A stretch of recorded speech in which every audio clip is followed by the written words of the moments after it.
عليه صلى شيء لله وفي الرسالة قدحه المعلى لا يا الله مجلى شيء لله رب صلى دائما وسلم على المكرم شيء لله ما زمزم الحادي أترنم لا يا الله في الليل الأظلم يا بل الزمان والواصف ليس يا بل لا يا الله هيهات مهلا شيء لله والله ما حد عن علته أترجم لا يا الله كلا ولا شام شيء لله الرب صلى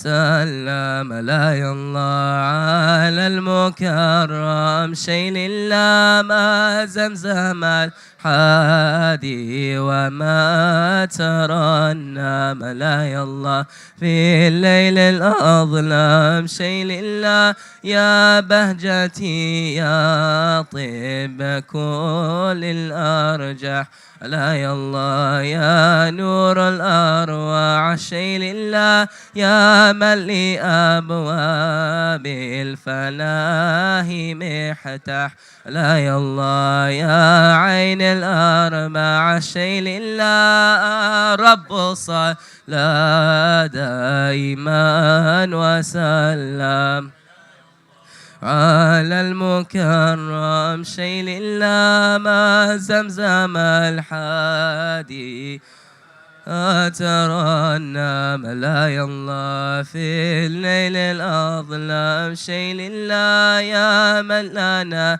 ذكر سرور وفرح لا يا الله والهم ينزع الشيء لله واصلك جناني والجفا جهنم لا يا الله وأنت تعلم شيء لله رب صلى دائما وسلم لا يا الله على المكرم ما زمزم الحادي وما ترنم لا يا الله في الليل الأظلم شيء لله لروح تحيا عند ذكر طه لا يا الله هذا دواها شيء لله أسمى البرايا رتبة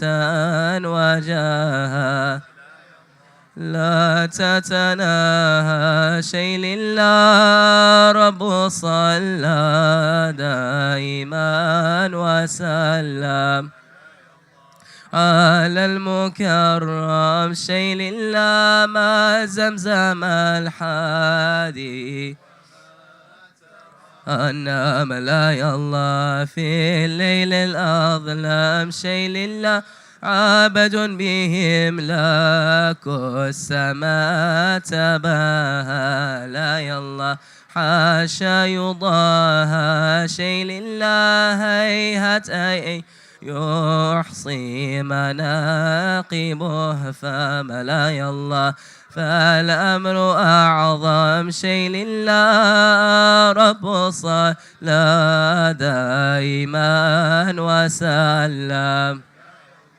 على المكرم شيء لله ما زمزم الحادي وما ترنم لا يا الله في الليل الأظلم شيء لله اللهم صل وسلم وبارك عليه وعلى آله.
بسم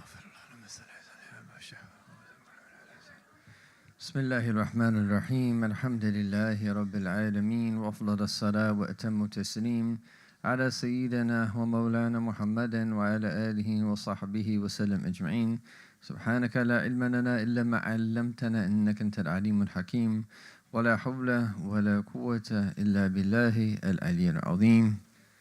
Subhanallah, just seems like such a short time ago we started, and here we are already on the last session. Subhanal Khaliq.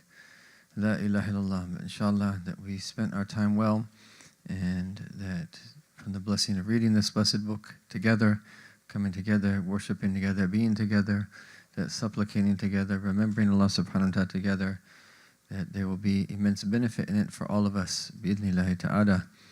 And there's something very special about reading the words of Imam al-Ghazali, as we tend to point out, is he had a very special heart, and he was from the kibar of the awliya and the salihin, and someone who was sincere with his Lord, and as a result, Allah subhanahu wa ta'ala gave him something very special.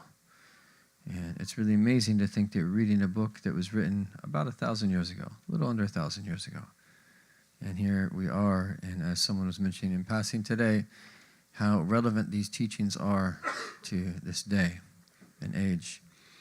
And one of the things that we should make a commitment to doing is really open up our hearts, even though we might not ever get an opportunity to read every word from cover to cover of this blessed book. From the blessing of Allah Ta'ala, there are summarized versions of it that Imam al-Ghazali himself has an abridgment of it.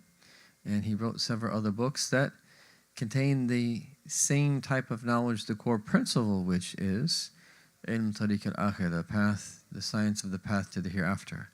So one of the classical examples of that is Bidayat al-Hidayah, the beginning of guidance. It is a very practical book where essentially that he goes into what are the main commandments that we want to practice, what are the main prohibitions we want to avoid, and then what are the various etiquettes that we need to have with people. But he also wrote some other very important books. One of the best is Minhaj al-Abidin, the path of the worshippers, which has been translated by the Sheikh Mukhtar Holland, rahimahullah. And he also has other books as well. But the knowledge that he's calling us to is something we will find we will be in utter need of in this world, and this is what we're going to be asked about in the hereafter. And this is why one of them said, Lo ba'ath Allahu al-mawta, were Allah Ta'ala to resurrect people who have already died. Lama awsa al-Iḥyā illa bima fil Iḥyā. So it's jinas in terms of an eloquent way of expressing this in Arabic. They would have not have advised the living with anything other than what is in the Iḥyā. The people who return to Allah Ta'ala and experience what happens after death and the realm of the barzakh and the question in the grave by Munkar and Nakir is that if they could come back to life, they would tell people, just read the Iḥyā. This is what you need to prepare for the most important, inevitable moment that we will all have in our lives, which is the meeting with Allah subhanahu wa ta'ala. And of course the grave is the first manzil min manazil al-akhir, it's the first way station of the way stations of the hereafter.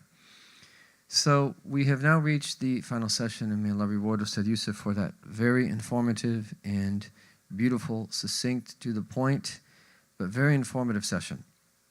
And there's so many things that you start to see how, wow, there's quite a few things that I actually really need to be aware of.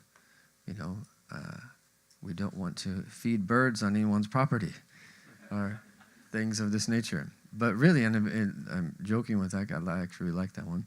But these little things like we might not ever think about and point to the beauty of our deen and how much we respect other people's personal property, how much we respect our neighbors, the rights that people have over us, even, of course, including people not of our faith, let alone our family members and fellow people of the same religion. So this is part of the beauty of our deen, and when we really live up to the way we're supposed to live as Muslims, it's so beautiful, people will notice that beauty and be attracted to it. And this is why this last session we've titled A Vision of Da'wah. And it's really taken from a fairly short section. It's only a little over 2 pages in the print that I have here. And it's actually at the very tail end of the chapter on munkarat, the various types of that wrong actions that need to be censured. And he calls it al-munkarat al-amma. But he's giving here, if you will, a general vision in order to motivate us. And it is for this reason the Imam al-Haddad radiallahu anhu, he has a very beautiful book called Ad-Da'wat Tamma, which has been beautifully rendered into English by Dr. Mustafa Badawi, titled The Complete Summons and General Reminder. In the introduction to this book is a part of the core curriculum in the school that we studied in Tarim, and this is how he ends his introduction. So he says, the proof of Islam, may Allah have mercy upon him, says near the end of the 3rd chapter of the book of enjoining good and forbidding evil of his Iḥyā, know that everybody sitting in his house. So he quotes it. And this is very important. Imam al-Haddad is the Qutb Da'wat al-Irshad. So even though it comes in the chapter on Amr bil Ma'ruf wa Nahy anil Munkar, there is overlap that we will see. And I was actually going to mention this later, but you know what? I'll just mention it now. And Imam Haddad, he also says in this blessed introduction, وَمَا وَرَدَ مِنَ الْآيَاتِ وَالْأَخْبَارِ وَالْآثَارِ فِي الْأَمْرِ بِالدَّعْوَةِ إِلَى اللَّهِ وَالدُّعَاءِ إِلَى اللَّهِ وَإِلَى سَبِيلِهِ وَفِي فَضْلِ ذَلِكَ كَثِيرَ الشَّهْرِ وَكُلُّ مَا وَرَدَ فِي فَضْلِ نَشْرِ الْعِلْمِ وَالتَّعَلُّمِ وَفِي فَضْلِ الْوَعْظِ وَالتَّذْكِيرِ بل وفي فضل الجهاد في سبيل الله والأمر بالمعروف والنهي عن المنكر داخل ومندرج في فضل الدعاء, you could say دعاء الدعوة إلى الله وإلى السبيل فإن جميع ذلك من أنواع وأقسامه. So he says, there are numerous well-known verses of the Quran in traditions of the Prophet, yani hadith, and the companions detailing the merits of calling the people to Allah in His way, yani of doing da'wah. Furthermore, all verses and traditions concerned with acquiring and disseminating knowledge, the merits of counseling and reminding, and even the merits of fighting in the way of Allah, as well as enjoining good and forbidding evil, are included in the merits of da'wah, of calling to Allah, exalted be He, and His way, for these are all various kinds and subdivisions of it. So it's fitting at the tail end of this, we tie this in to a vision of da'wah. And as we will see that based on what Imam al-Ghazali says, we could use this as a template in a very serious way to develop a systematic way that you and I now are going to, that call to Allah subhanahu wa ta'ala.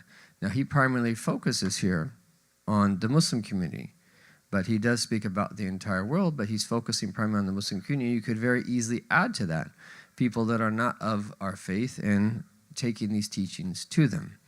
And one of the things that we will see, especially when we're going to end with 2 definitions of our teachers of what is da'wah, what is its ta'rif. If you're going to define it, what is its true nature, you will see how much work you and I have. And this is the work that we actually really need to be doing.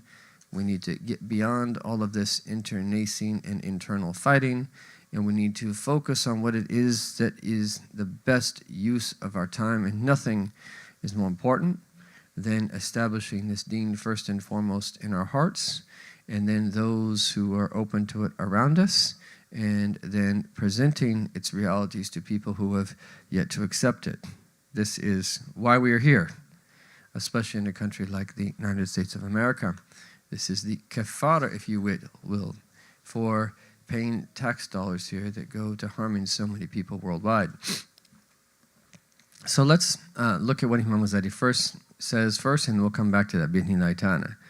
So the first bullet point you have there is knowing the state of people. And this is something we are required to do. We want to be aware of the people that are around us. We don't want to just live with blinders on. How are people doing? What are people's needs? So he says, know that everyone sitting in his house in these times is not free from some degree of blame for failing to guide the people, teach them, and lead them to good. For most townspeople are ignorant of the Sharia, the sacred law, as concerns the conditions of validity of the ritual prayer. So how is it likely to be in the villages and deserts, among the Bedouin, the Kurds, the Turkmen, and other such people? These are examples that he uses for in his time, that places that there was known to be widespread ignorance. So he's saying that if this is the case in cities, then what about then in the outskirts? What about then in the places where that scholars are few? So then he wants to hit home this point of fulfilling the communal obligation, the fard kifaya of teaching people their religion. So he says, there must be in every mosque, in every quarter of the town, a jurisprudent, a faqih, to teach people their religion, and so in every village. Every jurisprudent, to complete his obligations, must devote himself to the kifaya obligations by traveling to the neighboring areas where people like the Bedouin and Kurds live, to teach them their religion and the obligations of their sacred law. Wow. So he says in another book of his is that there has to be one within every masafat al-qasr, within 50 miles. Now, for us, this might change because of online access, and that the key is that we have, and this is a band-aid that the internet provides, when you need to clarify that legal ruling and to have someone that can be on the other side of the world answer your question is a blessing from Allah subhanahu wa ta'ala. So he's speaking in a pre-modern context here, and there is benefit in many of these online organizations, but ideally, the online should be considered to be a band-aid. It's not a replacement for in-person, or that the in-person is the foundation and we supplement online. But in the absence of having that people in person, the internet is a blessing, if that makes sense. I think that's the balanced way that I've understood from our teachers on how to understand that online learning. And the most important thing with that is that you take from qualified people that you know have taken from shuyukh with an unbroken chain back to the Prophet Muhammad sallallahu alaihi wasallam. So here he's saying there must be in every mosque, in every quarter of the town, a faqih. So what it seems like he's saying here is, depending upon the size of the city that you live in. So Makanji in Allentown might be a little bit different than Philadelphia in its outskirts. Might be a little bit different than New York City and the outlying regions. Depending upon where you live, there must be people to teach the Deen. So he says in every mosque. So this is actually really good because this could give us a metric. So how many mosques are there in the United States of America? Does anyone know what they estimate? What's that? It's something around 3,000. Some you hear a little bit less, maybe a little bit more. And they're growing, alhamdulillah. So do we have 3,000? And keep in mind, this is just where there's mosques. How many places are there not mosques, where there needs to be mosques? And that's another question of itself. Let's just go off the number 3,000. Do we have 3,000 learned people that have attained knowledge of their deen, are in a position where they can teach the people what it is that they need to know in their context, in day-to-day life in the United States of America, to help them navigate what they're exposed to in the university, navigate what they experience in the corporate world, the questions that might come up in relation to their careers, that how to raise their children. I think we fall really short on that number. So you start to see now what our goals really should be. And so institutions of learning should set goals like this to try to achieve it. And it's not about the numbers, but it gives you something to work towards and motivates you. And this would be a really beautiful thing. In the next 10 years, in the next 15 years, in the next 20 years, whatever that might be, we want there to be people of knowledge in every mosque, in multiple people of knowledge in that larger cities, and in smaller cities, at least a few of them, But eventually, every hospital where there's Muslims should have a Muslim chaplain. That every university or college where there's Muslims should have a Muslim chaplain. There should be Jummah prayer established in every high school where there's Muslims in the United States of America, and on and on and on. The basic religious needs of the Muslims must be met. And so again, you can see how we're falling short in this. But we need people to be inspired, to have a vision, to dedicate themselves to it. But it takes time to invest in this. It takes time. And alhamdulillah, we have first signs where we have institution building that taking place in the United States of America. And this is a great blessing that good institutions like Zaytuna College, like our brothers at Qalam, and in other places where institutions are being built where people can come learn and then go back to the people and benefit. Places like Dar es-Salaam in Chicago, places like Dar al-Qasim, also in Chicago Sharif. But these things need to continue. And it's very easy for these institutions to fill up very quickly. And we need there to be more. And then we need to build an infrastructure for after these people spend their time studying. And that a five-year program is really just the basics and beginning. There's a lot of other skills that students of knowledge are going to need to get, kind of like an on-the-job type training. And then there should be a process as well as kind of like, ongoing certification, if you will, to make sure that they're always abreast of that new currents of thought and different things that they need to know.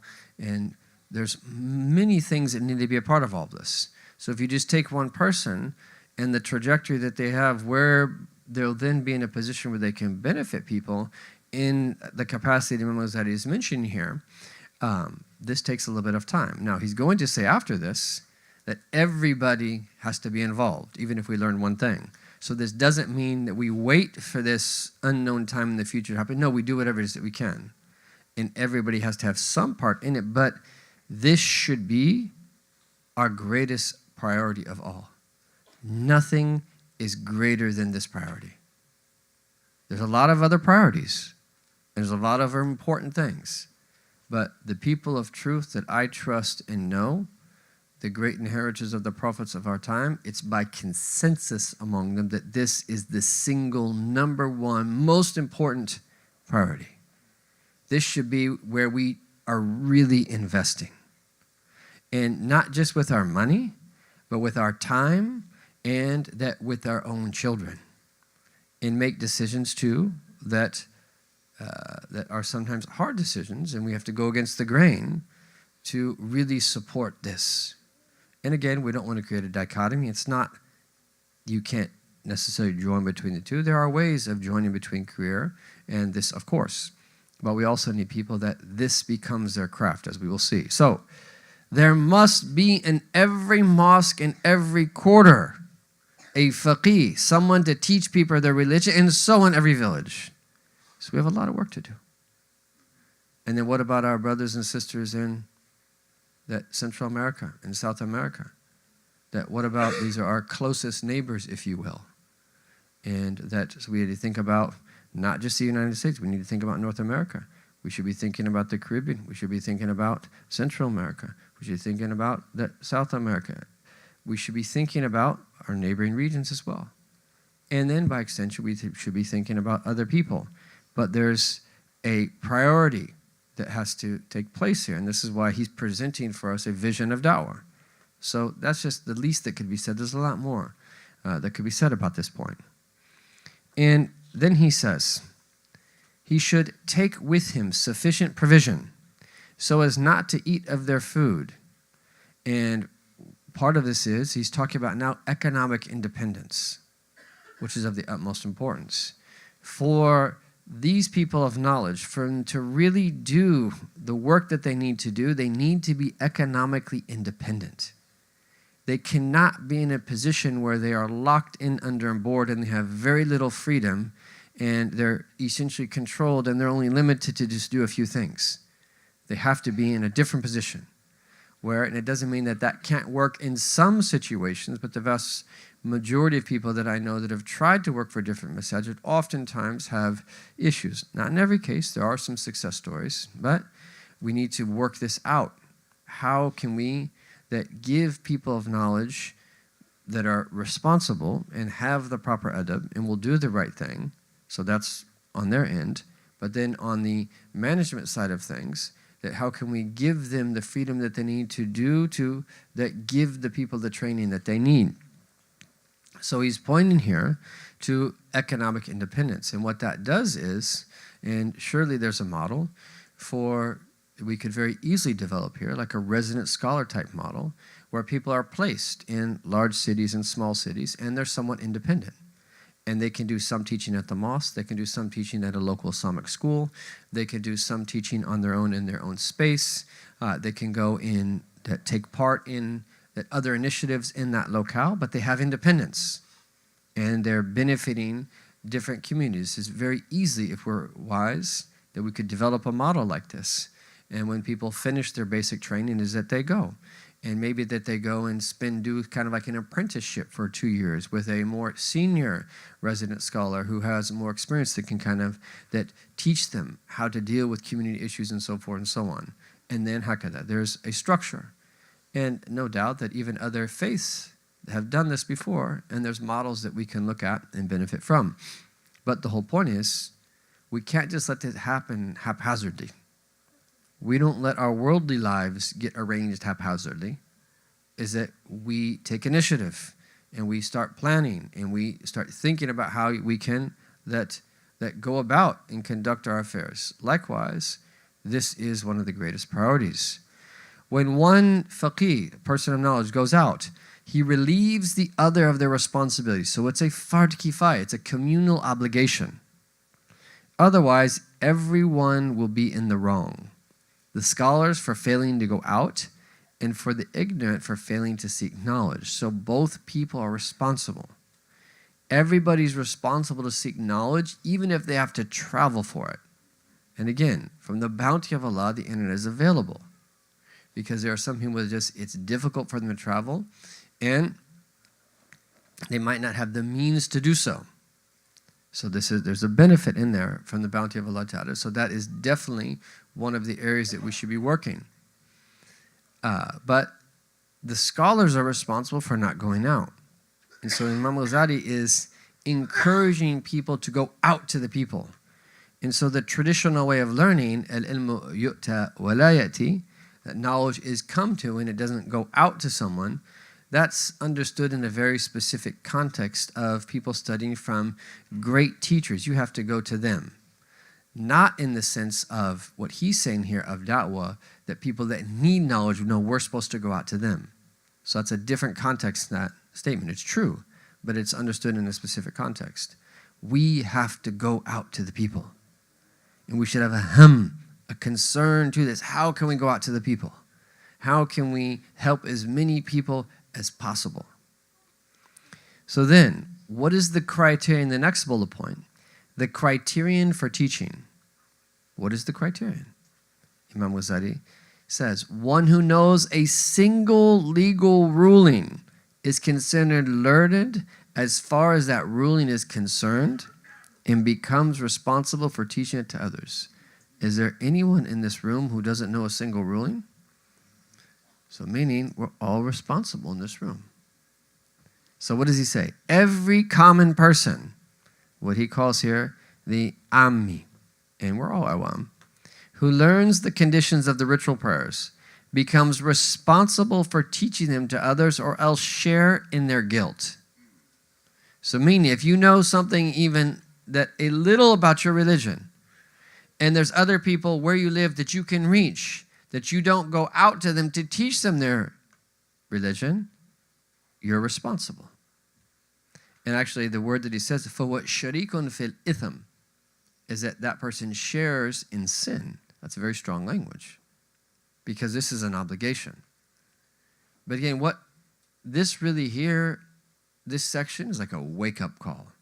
Imam al-Ghazali is like grabbing us by the shoulders and like shaking us. Because we're in heedlessness. We are in severe heedlessness. And Muslims all throughout the world, and not pointing fingers, our own selves, yani. But we need to really wake up. And how many people are we going to lose before we realize, like, oh my God, what are we doing? How much dunya are we going to chase until we realize that, khalas, right? That's going to cause us a lot of problems if we don't adjust. And I don't mean by chasing dunya that we don't have careers. People, I think, regularly misunderstand. There's like this thing going around that like we're like calling people at Al-Maqasid to like not have a career or get an education or something and just spend their life like begging. This is absolutely ridiculous. That no one has ever said anything of that sort whatsoever. On the contrary, that it's a beautiful thing for someone to have a career, and to work, to support a response to family, to be responsible. We're not saying that whatsoever. But while that certainly is a concern, people do that, and certainly they're increasingly especially with young men, there is that an inclination to not assume some of these responsibilities. I think the greater concern is what we're talking about here, that the concern of career is a concern, but the vast majority of Americans, Muslim Americans, are I would say the larger percentage at least, are doing fine career-wise. And of course, there's a lot of work that needs to be done there, don't get me wrong, I'm not. But we're neglecting this, yani. Like there's like almost complete neglect of this. And it's hard to even find a person who's willing to support this work. A few people far in between will support this work or believe in someone who's trying to dedicate their life to it. That's the bigger problem. So the context of those comments are directed towards the failure to realize this. And then their kids go astray, and then they come running to you to help. It's like, well, we should have that planned better to begin with, and being concerned as a community that the most important thing of all is, how do we protect the faith of the upcoming generation? And it's just like this weird dilemma where parents don't want their kids to be too religious, but they don't want them to be irreligious. And there's just like this kind of like no man's land that they want them to be in. And it just doesn't make sense. So anyhow, what we want is principled engagement. We want there to be centers of learning all throughout this country where people can come and learn their deen and be strong, grounded, confident Muslims that have principles and that have realized their iman, their Islam, and ihsan, and then they engage this society at every possible level, from the grassroots to politics and everything in between, but principally.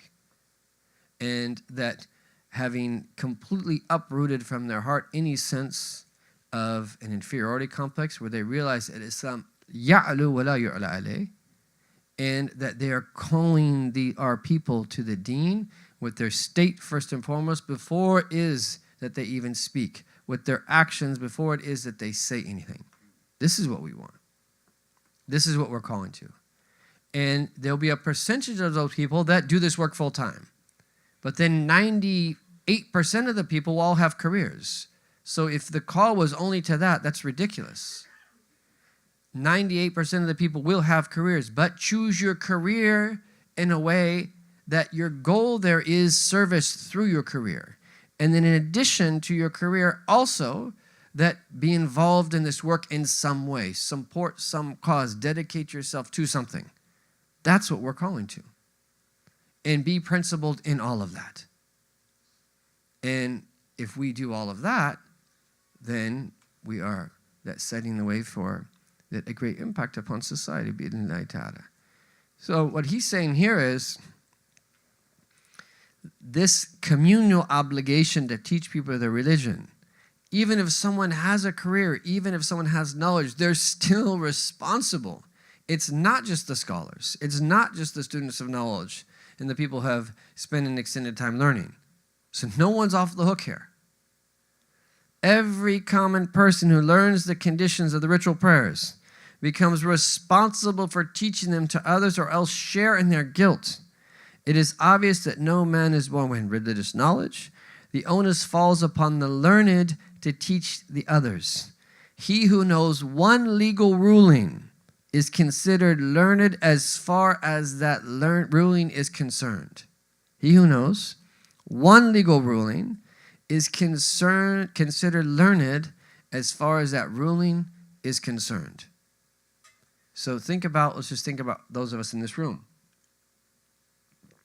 How many of our family members, for those that come from Muslim families, know how to pray correctly? Of our family members, let alone other people, of our own family members. This is where we begin. And again, there's a way of doing so. It doesn't mean that you go home and you're gung-ho and you become zealous and push them away. No, we have to go through that whole process. And it begins gently with lovingly planting seeds, thinking long term. But there has to be a concern. And when we start to live that concern, that was the concern of Rasulullah. So we mentioned on Thursday night this blessed statement of one of our teachers about how to see the Prophet ﷺ. The first bit was izdad shawqan, increase in longing for him. Izdad wala'an, increase in strong love. Literally ignite the fire of love in your heart for him. And then the next one was ihmal hamma, carry his concern. What an expression. Live his concern. Yani ihmal.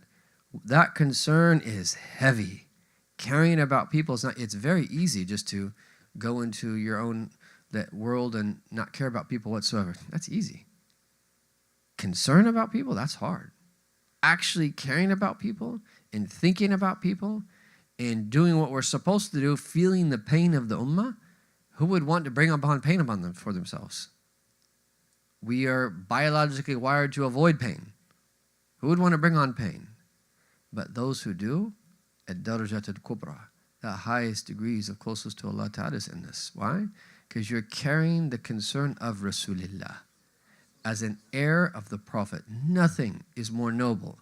And this is something that we need to impress upon the younger generation. To be an heir of the Prophet is the greatest thing you can possibly attain. Because you're resembling who? You're resembling the best of creations.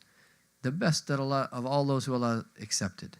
And that doesn't mean that you could also have a PhD, you could be a doctor, you could have a career, and you could still be an heir of the Prophet. So it doesn't negate the career side of things.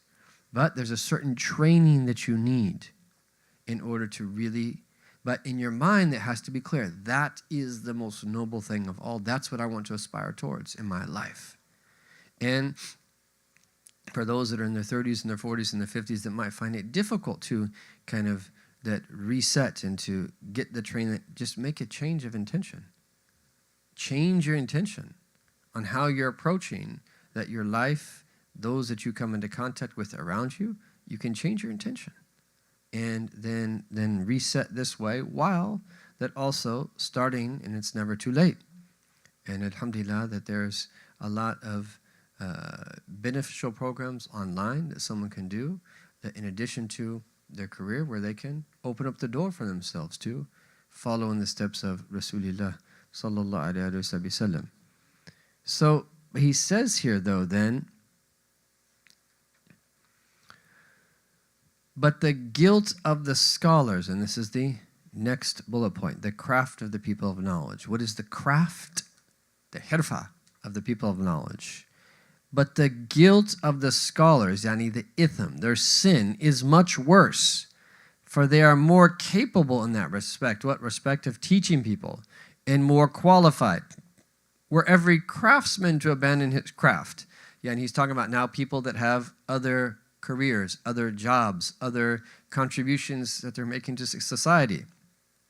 And of course, he's the same one who said in book 1 that everything that is needed for a society to run is fard kifaya, is a communal obligation. And that he says, of course, this means doctors, of course, this means mathematicians. Those are 2 examples. He says that I will even say that a hajjam, it's an obligation that you have someone can, that do cupping. It's a communal obligation. Meaning that everything that's needed to run society is a fard kifaya.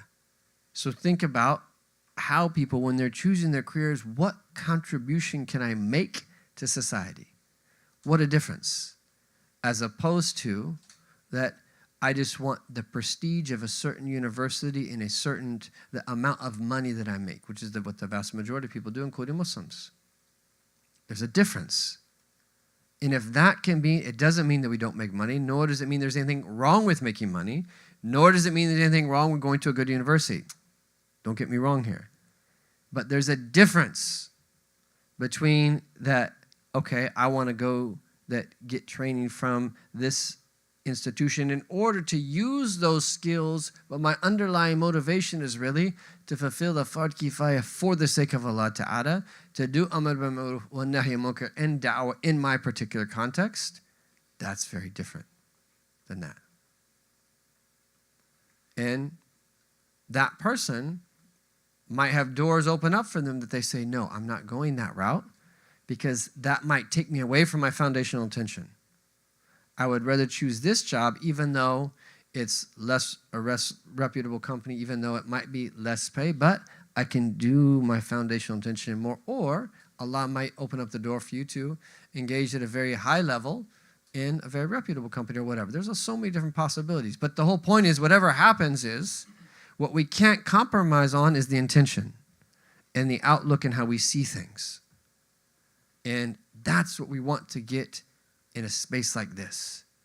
This is what we want to inspire people with in a space like this. This is our job, is to help people that find what they feel passionate about, what they can do, and then live their lives serving, and to be there for them for the next few decades, as long as any of us live. And if we go, inshallah, other people will come and take over after, and to be there for them, to help them at every stage, to help get a knowledge of what they need to know from the standpoint of aqidah, of belief, from the standpoint of fiqh, legal rulings, and from the standpoint of spirituality. This is the goal. That's why we always speak about this idea of a lifelong partner for a lifelong quest. So were every craftsman to abandon his craft, where everyone just to not work, life would become disrupted. For they assume the responsibility for something that is necessary for the functioning of society. The role of the faqih, the scholar, his craft, so to speak, is to convey what has reached him from the Messenger of Allah sallallahu alaihi wasallam. For scholars are heirs of the prophets. His hirfa is tabligh, is to convey that what he has learned from the Messenger of Allah sallallahu alaihi wasallam. That is the craft of the scholar. That is their goal.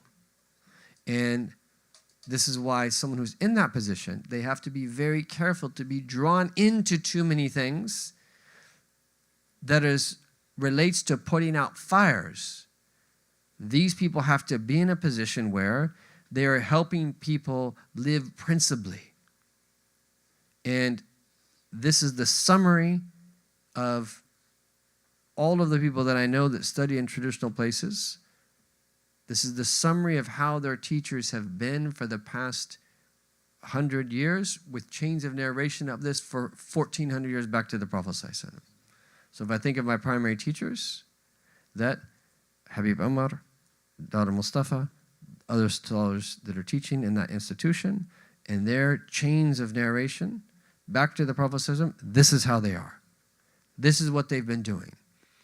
And then different governments have come and gone, is that different world events have come and gone, that this problem's happened and that problem's happened, but they've consistently done this for 1,000 plus years and have spread Islam all over the world, and in the tens of thousands, if not in the hundreds of thousands of people, men and women alike, have attained ma'rifah and knowledge of Allah and returned to Allah in the very best of states.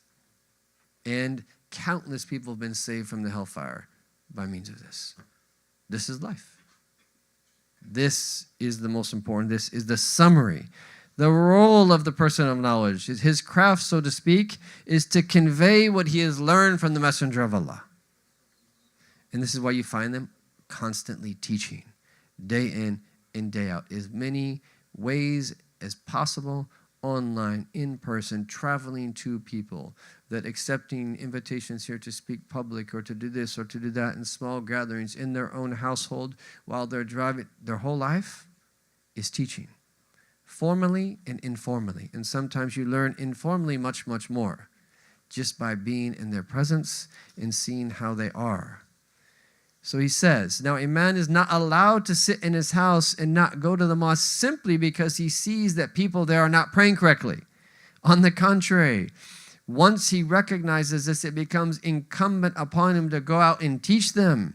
Similarly, if a person is convinced that in the marketplace a certain kind of reprehensible thing occurs, either constantly or at specific times, and he is capable of changing it, it is not permissible for him to shrug this off by staying at home. So we can't just say that, oh, I'm just not going to go there because I know these things are happening. If you can change something, if you can't change something, that's different. But if you can change something, that's not an excuse. On the contrary, he must go out and attempt to change it. If he can change it only partly but wishes not to go out so as not to be forced to see it, he must try to change that part he is able to. Under such circumstances, witnessing the rest that he cannot change will do him no harm. It is forbidden to go out lest one should witness forbidden things only when there is no acceptable justification. Then this is the last bullet point here. Rectification of our own selves. Now he's going to say how it is that we need to begin. It behooves every Muslim to begin with his own self. Reform it by the regular performance of obligatory acts of worship and the abandonment of all forbidden things. Okay? So every Muslim, you have to begin with your own self.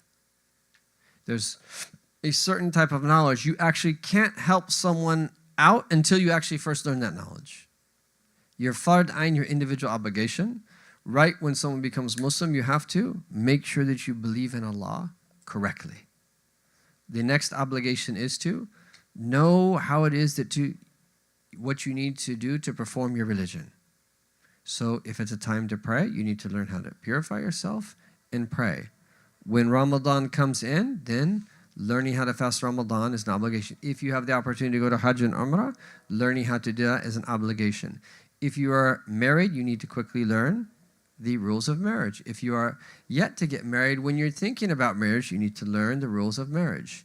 Anything that you do in life, you have to learn how to do it properly. And that becomes an individual obligation.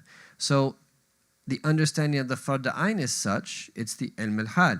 There are certain things that might not be an obligation in the moment, but circumstances change in 6 months or in a year, and it becomes an obligation because now there is something new that you have to do.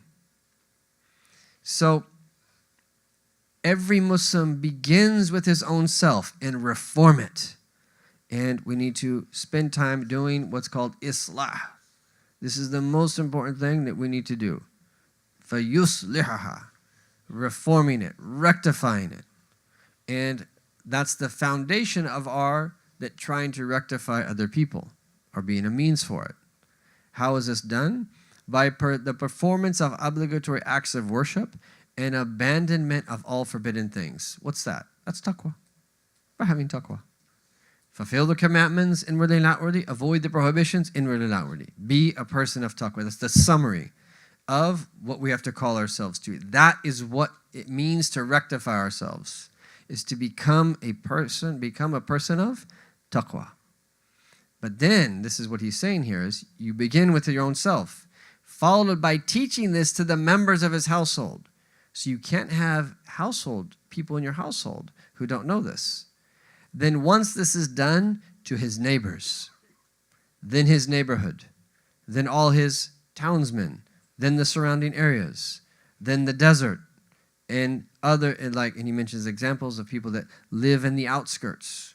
So what we would call something like, rural America or small town America, and other such like people, and so on to the farthest reaches of the world. So look how we have this book written 1,000 years ago, roughly, and this is a vision that comes from our prophet, who was a universal prophet. that his concern was for everyone. Not everyone who just existed in his time. Every single person that would exist in his time and all the way until the end of time. And even to a certain degree, you could say with the hadith al-Shafa'ah, is that our Prophet had concern of every human being that came before him. Now, he's not able to guide them, sallallahu alaihi wasallam, those who've already passed away, but he can that intercede for believers. When the person that is near assumes this function, he who is far is relieved of the responsibility. Otherwise, anyone capable of it, whether near or far, would be accountable. And this responsibility remains incumbent upon everyone capable of assuming it until there does not remain on the face of this earth a single person who is ignorant of a single obligation of his religion. Isn't that powerful? I'm going to reread that. When the person that is near assumes this function, and who lives in that area, and they're from that area, he who is far is relieved of the responsibility of someone who lives somewhere else. Otherwise, anyone capable of it, whether near or far, would be accountable. And this responsibility remains incumbent upon everyone capable of assuming it until there does not remain on the face of this earth a single person who is ignorant of a single obligation of his religion. So he's clearly speaking here about Muslims in relation to other Muslims. But you could also equally apply exactly what he just said to people who don't have faith. It is an obligation for us that share our faith with as many people as possible that we're able to around us. So everything that he applies here is to teaching even every person, every Muslim, every obligation applies to that, teaching every single and telling every single possible person about the reality of this deen. And again, you can start to see now how this is why we didn't really get to the heart of it. We kind of need to redo the reflection. There was a lot of good in the reflection session this morning. But what we really wanted to get at is that why aren't we doing it? That's really what we're trying to get at. Why aren't we doing it? Is it a lack of knowledge? Sometimes that's the case. Is it laziness? Sometimes that's the case. Is it lack of courage? Sometimes that's the case. Is it mixed up priorities? Sometimes that's the case. That probably gets back more closer to knowledge. But we got to figure out why aren't we doing it? And then once we figure out why we're not doing it, okay, let's fix the root problems so that we do it. And let's do what it is that we need to do. If we need to strengthen our iman, let's develop environments where that iman can be cultivated. If it's a matter of knowledge, well, let's take it to the next step and go into detail where we need scholars in our context to lay this out clearly, what it is that we need to do, how we need to see things, what are things that need to be corrected, what are ways that we can actually share this faith if we're talking about it to people who are not of the same faith, and so forth and so on. So you can start to see now how we need a lot of people for this. You need a lot of people for this. And he says, this is sufficient to occupy to the full. He is concerned for his religion and prevent him from wasting his time in rare details and delving in depth in subtle sciences, which are collective or kifaya obligations and over which individual or more important kifaya obligations take priority. And this statement right here is a part of the tajdeed, the renewal of our teachers, and that their own that approach in this time as we speak right now in the institutions the vast majority of people here studied in. This is their position. وَهَذَا شُغْلٌ شَاغِلٌ لِمَنْ يُهِمَّهُ أَمْرَ دِينِهِ يُشْغِلُهُ عَنْ تَجْزِيَةِ الْأَوْقَاتِ فِي التَّفْرِعَةِ النَّادِرَةِ. So what? This life of doing everything that he just laid out for us, he says, this is sufficient to keep you fully occupied for anyone that is really concerned for his religion, and this should prevent us from wasting time. We don't have any time to waste. And he's saying, don't waste time in other fard kifayas, other communal obligations that are less important, let alone wasting our time in doing things that are superfluous, let alone wasting time in doing things that are disliked, let alone wasting time in doing things that are haram. And that this includes that wasting our time in useless debate, wasting our time in that useless argumentation, and a number of other things.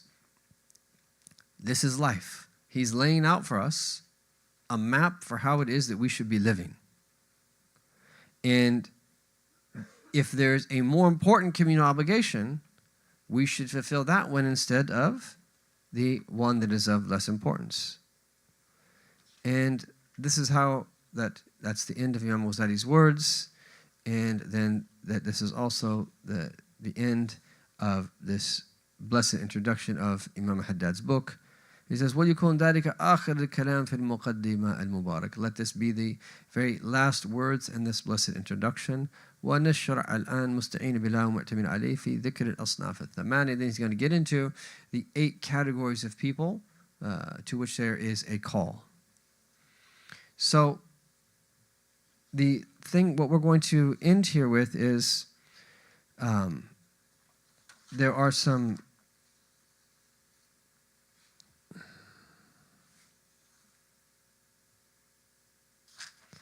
blessed statements. We're just going to look at a couple of them, blessed statements in the last few minutes. What could be known as ta'rifat of da'wah. These are definitions of da'wah. And this first definition comes in the context of learning about the Al-Maqasid al-Thalatha.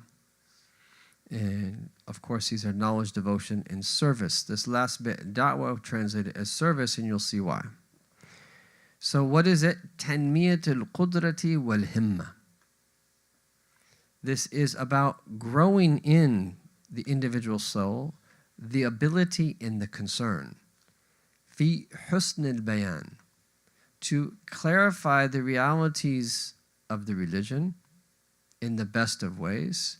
وَإِيصَالِ الْخَيْرِ, in being means of good, إِلَى أَوْسَعِ نِطَاقٍ مُمْكِنٍ, to the greatest extent possible.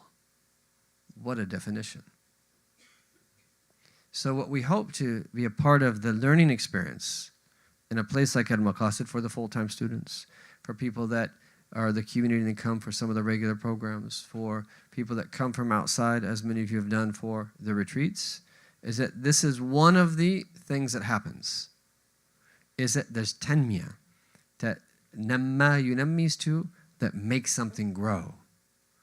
And so what grows here in us, qudra, our ability, that we might have been unable in one way or another, maybe because of a lack of knowledge, maybe because of some other reason, but now there's an ability that we now have, and a himma. A himma is an aspiration. So our teachers look at 3 terms, al-muhimma, ham, and himma. They all go hand in hand. Your muhimma is your duty. So the more that we understand our muhimma, which a lot of what we just heard was about that, our duty is to resemble the prophets. The more we understand that, the more ham, concern that we'll have. So muhimma leads to ham. The more concern that we have, the more himma, the more aspiration that we'll have. And that aspiration is that practical dimension of actually doing what it is that we can do. So part of learning how to serve the da'wah in whatever capacity is that increasing your ability and increasing your aspiration to actually do something. But what are you doing? Husn al-bayan. To beautifully explain this religion. Now here, this is not just with your tongue, with your state, so that it speaks with mute eloquence much more clearly and better than anything you say with your tongue, but also with your tongue. Husn al-bayan. And our teachers say in this regard is that we're not here to call anyone kafir.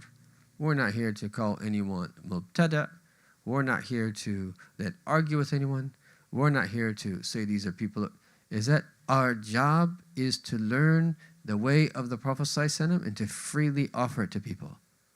If people want to benefit, khalas. If they don't want to benefit, we don't have the time to preoccupy ourselves with anything else. That's our job. As Imam Malik said, لَيْسَتْ مِنَ السُنَّةِ أَن تُجَادِلَ بِالسُنَّةِ. It's not from the sunnah to argue with the sunnah. لَكِنْ مِنَ السُنَّةِ أَن تُخْبِرْ بِالسُنَّةِ. We want to let people know the sunnah of our Prophet ﷺ. First and foremost with our state, with our actions, and then with our words. And that other Muslims who see things differently, if people want clarification, we'll give husn al-bayan. But we're not interested in arguing or fighting or pointing fingers or complaining about other people. La. Husn al-bayan. Wa isal al-khair. Khair in all of its manifestations, and keep in mind the meaning of khair is that which benefits in the hereafter, which what we know comes through the sharia, the sacred law. Isal al-khair, literally making good reach. Yani, that being means for good to reach, ila awsa' nitaqan mumkin, as widespread as it could possibly be, to the furthest extent. This is what we want to learn how to do in an institution like this. How can we be an agent of change and a means for good to come to every person on earth, Muslim and non-Muslim alike? This is what we hope to do. And our Prophet ﷺ said, Tuba, glad tidings to the one that Allah Ta'ala had made a miftahan lil khair wa mighlaqan lil shar. Glad tidings to the one that Allah Ta'ala has made a key that opens the doors of good and a lock that keeps the doors of evil shut. Just look at that. So imagine you're just a key, when that door opens up, and it's a door where there's endless good. And then we're like locks that the door that would open up to evil, it's now shut. But it's not just shut, it's locked. And because of the way that you are, khalas, it remains shut. That's our job. And that's one of the ways, when we were talking on Saturday morning, to summarize what Amr bil Ma'ruf wa Nahy anil Munkar is. It's opening the doors of good and keeping the doors of evil shut, based upon the prophetic teachings. And then one final definition, we'll end here. إعمال الفكر في إنقاذ الناس من البعد والغفلة عن الله. Is that إعمال الفكر, spending your time reflecting, thinking, being concerned about the states of people and how that you can save them from being distant from Allah, from being heedless of Allah, إلى القرب والذكر, so that they can be close to Allah and remember Him. بمختلف الوسائل والأساليب, in any way that you can, all means and any method. والعمل بذلك, and doing this مع الإخلاص لله, sincerely for Allah, وقصد وجه الكريم, seeking His noble countenance. This is another way of looking at it.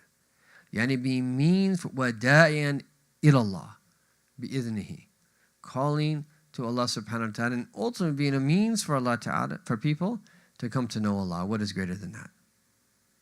And so this is where Imam Haddad that asked one of his students one time, Kam maratib al-da'wah, how many stages of da'wah are there? And he says, Allah wa rasuluhu wa ta'ala. Allah and His Messenger, you know best. He says, maratib al-da'wah khams. And the stages of da'wah are 5. Calling Muslims to the sacred law with the tongue of the sacred law. Then calling Muslims from who are already there to the tariqah, to taking a path to Allah with the tongue of the path. And then calling people to witnessing spiritualities, that with the tongue of the haqiqah. And then there's 2 stages beyond that for the highest degrees of those who are close to Allah Ta'ala, calling people from the haqiqah to the haqq, and then to a higher degree of haqq. And only Allah knows, and the people that He blesses these with, what that means. That even experiencing the haqiqah is something great in and of itself.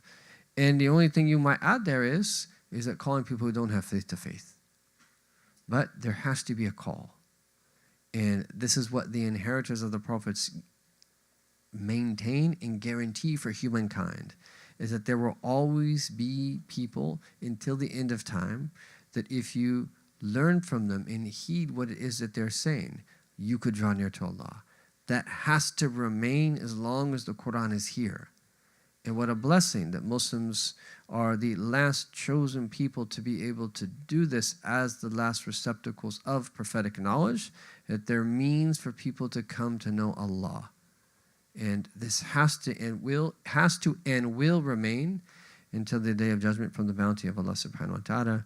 Then there was this blessed dua that they quote Habib Umar as saying, Ya Allah, ij'alna min ansarak wa ansar hada al-Mustafa fil zahiri wal khafa bi jami' ma ataytana wa jami' ma tafaddalta bi alayna من روح وقلب وعقل وفكر ونظر وأعضاء ومال وأهل وولد وحس ومعنى اجعل كله لك وفي سبيلك منك وإليك.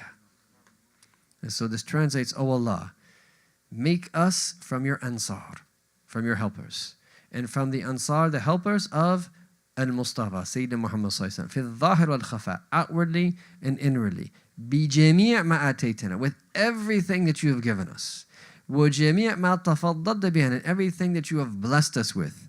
Our spirit, ruh, our qalb, heart, our aql, intellect, our fikr, reflection, our nadar, our ability to think, our a'dha, our limbs, our mal, our wealth, our ahl, our family, our walid, our children, hissin wa ma'nan, everything, inwardly and out, اجعل كله لك, everything that you've given us, what was mentioned and what we haven't mentioned, make it all for you solely. Make it all for you solely. وَفِي سَبِيلَكَ, and in your path, minka wa ilayka, it is from you and to you. It's from you, all of that is from you, but make it ilayka, to you. And it be a means for us to draw near to you. May Allah Ta'ala give us tawfiq, Ya Arhamar Rahimeen, and to actualize this within us, and to give us tawfiq to bless us to do what is most pleasing to Him subhanahu wa ta'ala. And may Allah Ta'ala honor us our eyes to be able to see wonders of the good that He has blessed our, and that He has, that promised our Prophet sallallahu alaihi wasallam with in this time. And may we be from the elect of those who are means for it. Ya Arhamar Rahimeen. May Allah Ta'ala bless us to live in a way that is pleasing to Him, and such that when we transition from this world into the next world, is that we transition with that nafs that is mutma'innah, that Allah subhanahu wa ta'ala addresses in such a beautiful way, such that we return to Him, being from those who are beloved to Him, being from those who are beloved to those who are close to Him. Ya Arhamar Rahimeen. Wa sallallahu ala sayyidina Muhammadin wa ala alihi wa sahbihi wa sallam. Walhamdulillahi rabbil alameen.